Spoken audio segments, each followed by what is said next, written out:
на делот 3 последици што ќе произлезат од предложените решенија. Не е последица облажени прекршочни санкции за прекршување на должностите.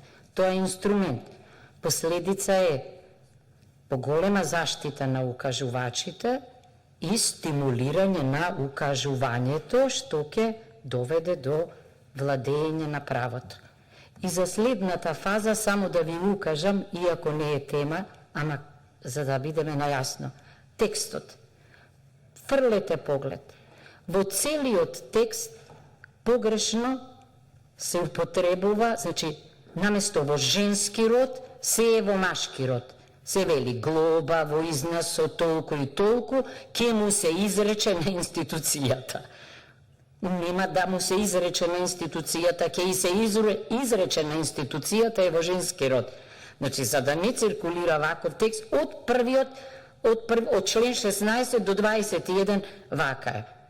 Значи, мислам дека е добро и оваа страна, и вие знаете, ние како правници велиме дека правниот јазик е прецизен, јасен и овде треба да се внимава на тоа, понекогаш многу кажува. Да, мислам дека за оваа фаза се договоривме, впрочем, нема многу што да зборуваме, бидејќи се работи за усогласување.